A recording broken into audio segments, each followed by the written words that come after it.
नमस्कार दोस्तों, आज हम आपके लिए लेकर के आए हैं सेंटेंस का सेकंड काइंड इंटेरोगेटिव सेंटेंस यानी कि प्रश्नवाचक वाक्य। देखिए, पिछले वीडियोज में हमने पढ़ा था असर्टिव सेंटेंस के बारे में। असर्टिव सेंटेंस यानी कि कथन वाले वाक्य, यानी कि वे वाक्य जिनमें कोई स्टेटमेंट कथन दिया हुआ होता है, आपके असर्टिव सेंटेंस कहलाते हैं। और हमने कथन में भी बताया था positive statement and negative statement. यदि पॉजिटिव स्टेटमेंट दे रखा है सेंटेंस में तो अफर्मेटिव या सिंपल सेंटेंस कहलाते हैं, और यदि नेगेटिव स्टेटमेंट दे रखा है तो नेगेटिव सेंटेंस कहलाते हैं। सेकंड है हमारा इंटेरोगेटिव सेंटेंस यानी कि प्रश्नवाचक वाक्य, यानी कि वे वाक्य जिनसे किसी प्रश्न का बोध होता है या वे वाक्य जो प्रश्न का बोध कराते हैं, इंटेरोगेटिव सेंटेंस कहलाते हैं। और इंटेरोगेटिव सेंटेंस के अंत में ऑलवेज क्वेश्चन मार्क यानी कि क्वेश्चन मार्क का यानी कि प्रश्नवाचक चिन्ह का प्रयोग करते हैं। देखिए, इंटेरोगेटिव सेंटेंस भी हमारे दो प्रकार के होते हैं। एक तो हेल्पिंग वर्ब से शुरू होने वाले प्रश्नवाचक वाक्य, पहला है HV यानी कि हेल्पिंग वर्ब से शुरू होने वाले इंटेरोगेटिव सेंटेंस, और सेकंड है WH वर्ड से शुरू होने वाले इंटेरोगेटिव सेंटेंस। तो ध्यान रखें, हेल्पिंग वर्ब वाले by HV and by WH word. अब देखिए, आपको ये समझना है इस वीडियोज में कि आपको मान लीजिए आप कोई क्वेश्चन का निर्माण कर रहे हैं आप, तो कब आपको क्वेश्चन हेल्पिंग वर्ब से शुरू करना है और कब आपको प्रश्नवाचक बनाते समय कब आपको WH वर्ड से शुरू करना है। तो इस वीडियोज में आज आप जानेंगे कि आप हेल्पिंग वर्ब से सेंटेंस को आपको कब शुरू करना है। देखिए, by HV, पहला है by HV यानी कि हेल्पिंग वर्ब से शुरू होने वाले इंटेरोगेटिव सेंटेंस। तो देखिए फ्रेंड्स, यदि किसी प्रश्न का जवाब यस या नो, यानी कि मान लीजिए जो जवाब आपके सामने दिया हुआ है, यदि वो यस या नो से शुरू हो रहा है या यस या नो दे रखा है उस जवाब के शुरू में, तो आप समझ जाएं, यानी कि यदि किसी प्रश्न का जवाब यस या नो में हो, अर्थात उत्तर यस या नो से शुरू हो रहा हो, तो ऐसे वाक्यों को हेल्पिंग वर्ब से शुरू करते हैं। यानी कि जैसे मैं आपसे कहूं कि आप विद्यालय जाते हो, तो आप कहेंगे यस, हाँ मैं विद्यालय जाता हूं, yes I go to school. तो यहाँ पे आपने देखा सेंटेंस की शुरुआत में या आपके जवाब की शुरुआत में यस आ रहा है। मैंने आपसे कहा कि क्या आप झूठ बोलते हो, आप कहेंगे नो, नहीं मैं झूठ नहीं बोलता। तो यहाँ पे आप देख सकते हैं आपका जो जवाब है वो या तो यस से शुरू हो रहा है या नो से शुरू हो रहा है।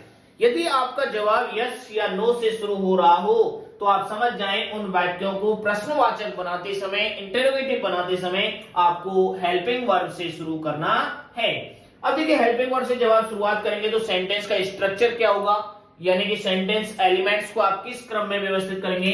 यदि यस या नो से दिया हुआ है आपका जवाब, तो आप समझ जाएं कि आपको हेल्पिंग वर्ब से शुरू करना है। और हेल्पिंग वर्ब वाले वाक्यों को जो सूत्र होता है, वो होता है, स्ट्रक्चर होता है, वो होता है हसवो या हसनवो, यानी कि हसवो, यानी कि सबसे पहले जब आप सेंटेंस बनाएं सबसे पहले हेल्पिंग वर्ब रखें, उसके बाद सब्जेक्ट रखें, उसके बाद क्या रखें, वर्ब यानी कि एमबी रखें, और उसके बाद ऑब्जेक्ट को रखें, अंत में क्वेश्चन मार्क। यदि वो नेगेटिव भी है तो आपको सेंटेंस जो स्ट्रक्चर होगा वो होगा हसन वो, H for helping verb, S for subject, N for not, V for main verb और O फॉर ऑब्जेक्ट, यानी कि हसवो और हसनवो, हसवो और हसनवो के क्रम में आपको सेंटेंस को व्यवस्थित करना है और अंत में आपको क्वेश्चन मार्क लगाना है।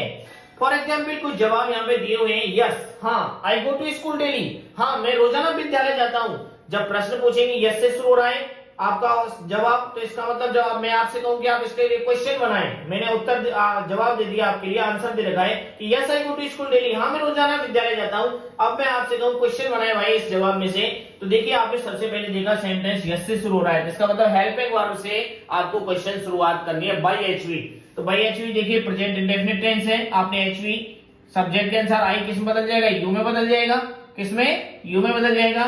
तो आपने देखा यू के अनुसार आपने लगा दिया यहाँ पे प्रेजेंट इंडेफिनिट की डू, उसके बाद हसवो हेल्पिंग वर्ब आ गई डू, उसके बाद सब्जेक्ट आई को किस में, फर्स्ट पर्सन को किस में बदल दिया, सेकंड पर्सन में, यानी कि यू, डू यू, उसके बाद verb go to school daily, do you go to school daily, और क्वेश्चन मार्क। सेकंड एग्जांपल देखिए, yes she is writing a letter, हाँ वो एक पत्र लिख रही है। तो तुरंत आपसे कहा, मैंने कहा भाई क्वेश्चन बनाए, क्वेश्चन बनाओगे तो आपने देखा सेंटेंस का जो जवाब है वो यस से शुरू हो रहा है।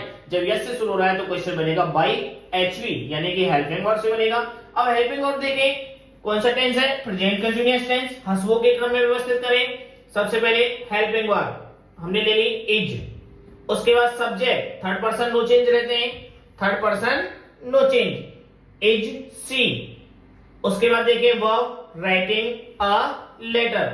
थर्ड है no she does not help me, नहीं वो मेरी मदद नहीं करती है। अब देखिए नो से शुरू रहा है, इसका मतलब सेंटेंस आपका किससे बनेगा? एचवी से बनेगा। टेंस देखिए सबसे पहले हंसवो हेल्पिंग वर्ब चाहिए, डू डज, थर्ड पर्सन है नो चेंज है इसलिए सी के आंसर क्या जाएगा? डज। उसके बाद सब्जेक्ट सी, वर्ब हेल्प, उसके बाद ऑब्जेक्ट। तो दोस्तों अब आप समझ गए होंगे कि आपको हेल्पिंग वर्ब से क्वेश्चन का निर्माण कब करना है। अगली वीडियोज में हम आपको बताएंगे कि WH वर्ड से आपको सेंटेंस की प्रश्नवाचक सेंटेंस यानी कि इंटरगेटिव सेंटेंस का निर्माण कैसे करते हैं। तो ये तो आप समझ गए होंगे। यदि किसी आंसर या जवाब के शुरुआत में यस या नो दे रखा है तो वो सेंटेंस आपको जब आप उसका क्वेश्चन बनाएंगे तो वो प्रश्न ऑलवेज हेल्पिंग वर्ब से शुरू करना है। थैंक यू दोस्तों। यदि आपको हमारा वीडियो पसंद आए तो लाइक करें, कमेंट करें और हमारे चैनल को सब्सक्राइब करें।